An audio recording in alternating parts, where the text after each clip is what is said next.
We continue here. A former communicator at the Department of Social Development, Lumka Oliphant, has confirmed her dismissal from the post. She has been at loggerheads for some time with the Social Development Minister, we understand, Sisisi Tolashe. Oliphant joins us now to reflect on this development. So Oliphant, good to have you on the program this evening. We've read your statement, and you opened the statement by speaking to issues around fear that many black professionals face in the public sector. As we start our conversation, can you share more about the specific pressures that you experienced that made you feel silenced or even unsafe? You know, we are made to feel, like we do not know the work that we are doing. There are demands that come from ministers who know absolutely about the work we do. They come in departments and they decide that they'll stop certain programs without ever receiving reports from you. And if you dare try to speak out and be able to show that you cannot be bullied by anyone, these are the things that then happen to us. So you mentioned that your dismissal followed your resistance to what you describe as irregularities. In your view, where's the line between speaking out as a public servant and being seen as an insubordinate or being seen as insubordinate? That's the most difficult one, and to be honest with you, because, and I think it has been playing out in the public domain recently as well, that when you go and speak out and you report certain things and you refuse to do certain things, you will be alienated. We have seen as well now what is happening at the SAPS. It is something like that, where people came in and they start to stop programs without prior engagement with officials, and also the line between executive and also the administration. And another thing is that as public servants, we end up being at loggerheads with each other because ministers come in and they want to demand things from us, such that when you start talking or when you start saying you will not do certain things, then you become the target. I think I've listed a lot of things in my statement that have been happening in the past 12 months or so when Minister Tolashe came in the department. There are things that I have been saying no to the DG, especially, that we were supposed to sign, and I was vehemently opposed to those things. Most of the time, because I am in the space of communication, whenever things came out, I would be the first one to be suspected to have leaked the information. So I think we have now come to where we wanted to come to. Now the dismissal is about me violating a security clearance. I don't even have security clearance if they were to check on their records. And how do you violate a security clearance? It's like telling me that I violated my driver's license. There are sections in our constitutions, there are policies, there are regulations. They don't even say what regulation did I violate, to show you that they are doing things in a hurry. They're not looking at documents. They're not speaking to each other. They're not finding advice from the legal team. They are just doing as they please.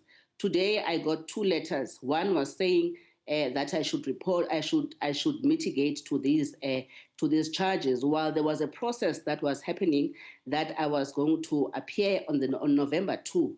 And then a few hours later, there was a letter of dismissal that was sent to my attorneys. I don't know whether now maybe the DG, because he is holding to his dear life, I have now to be the one that goes so that he can be able to hold on to his post.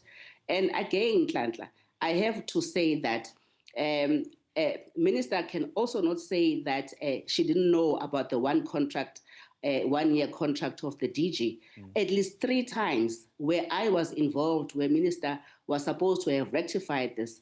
The first instance was when the DPSA sent a letter confirming the appointment of the DG, and that letter was addressed to the Minister, number 1.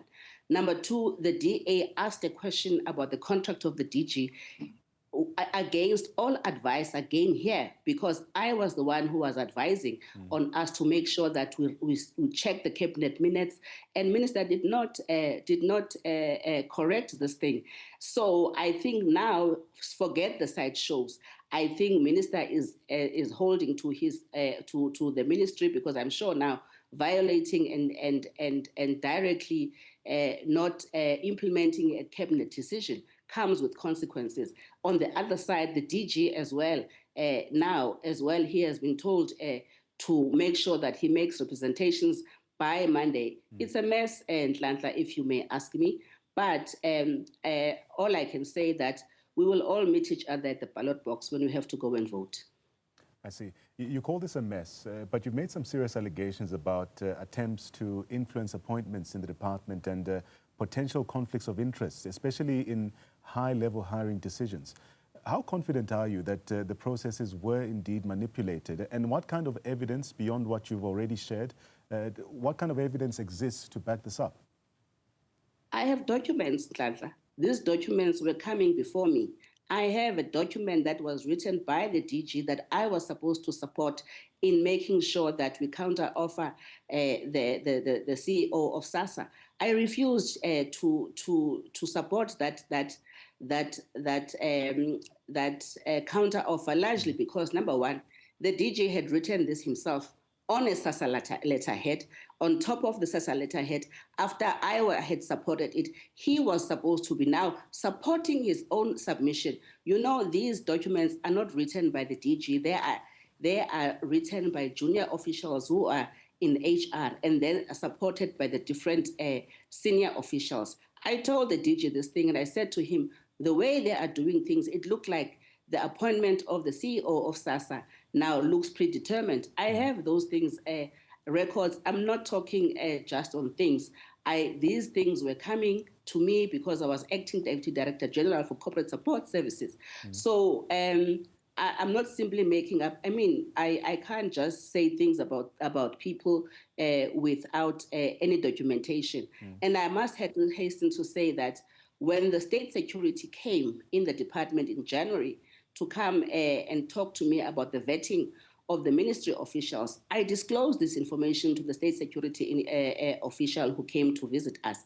And I told them about what is happening in the department and my discomfort at what is happening in the ministry. So I'm not surprised to see where we are now, because this is what they wanted us to be doing as well.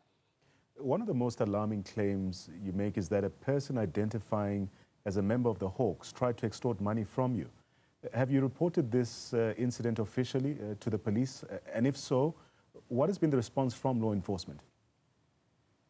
No, I had not reported this to the SAPS because there were so many things that were happening. But I had recorded that conversation with that official, and also I took the details of him speaking to me. But I just thought at the time as well, because maybe these are the things that they do when they see that there are going to be cases that are going to come to the department. And because there was a case of they said that he had a case of corruption and fraud. And I took the name and I took everything with recordings. So you described feeling targeted after raising concerns about these certain appointments and procurement processes in the department. But do you believe your dismissal was primarily about internal politics, or do you think it was used to cover broader governance issues here? It's a combination of things, Nhlanhla. You know that Minister Tolashe, before that, I had worked with Minister Dlamini.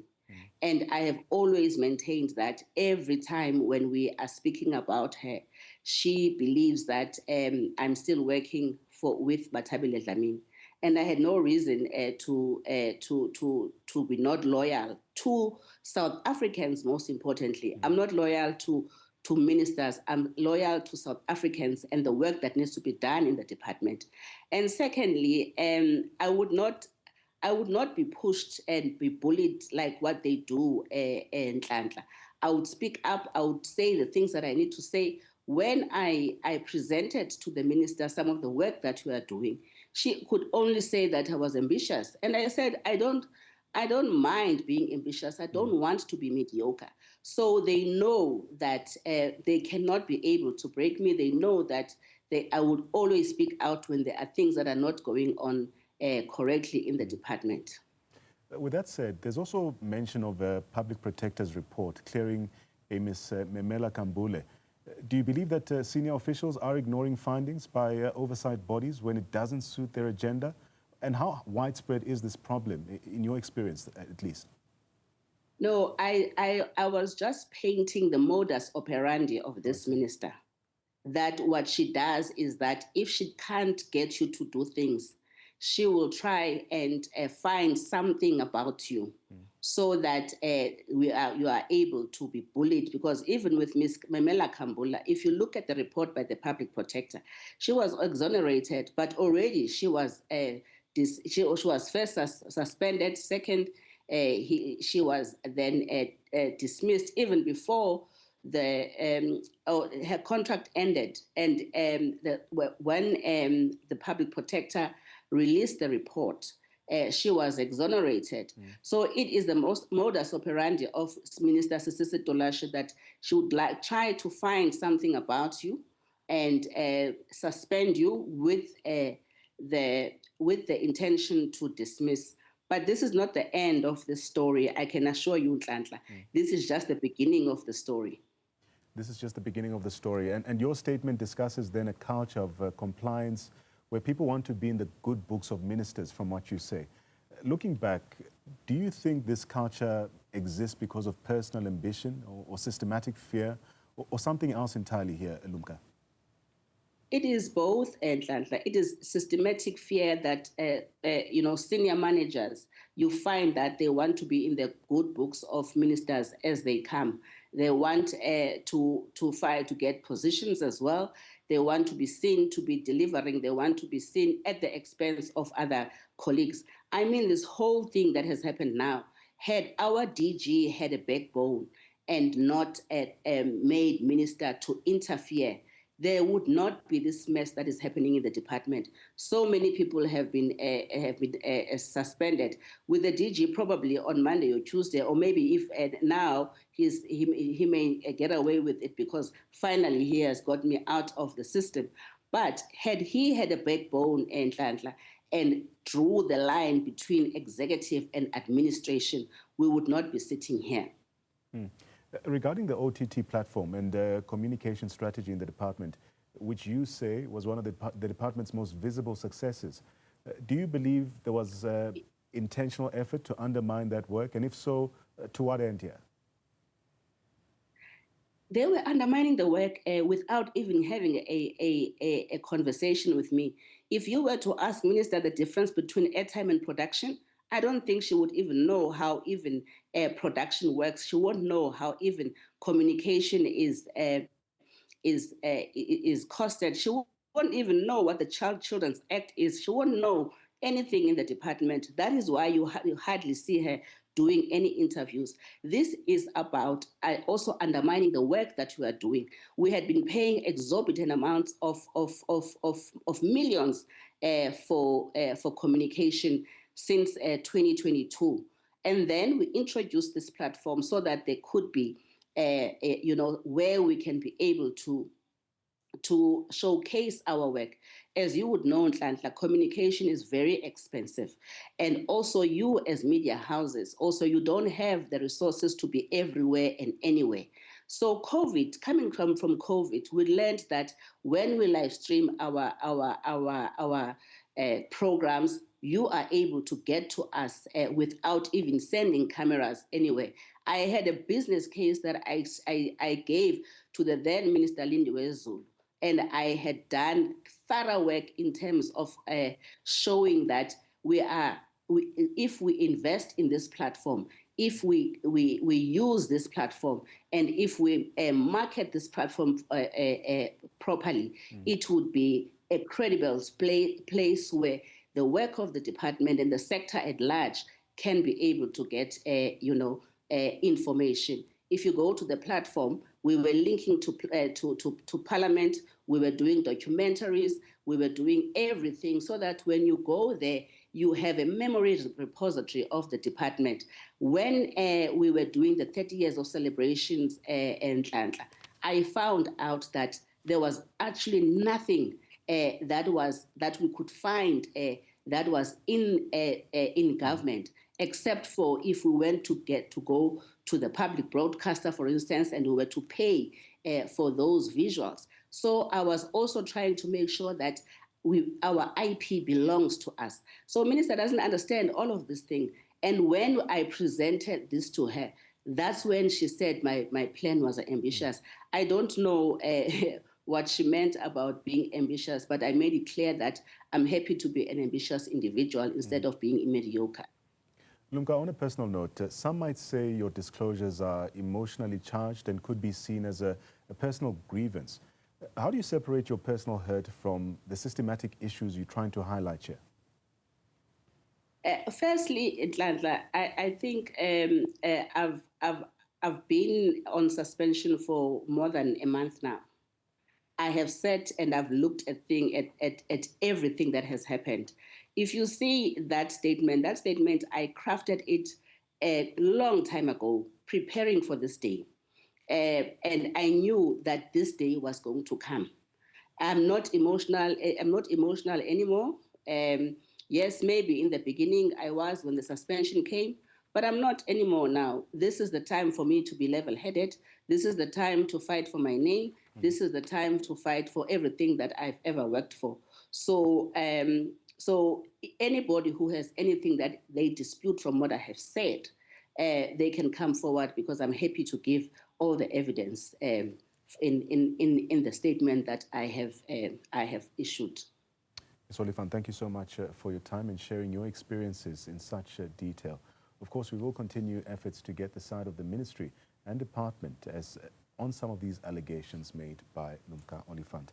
Of course, she's the former social development head of communications.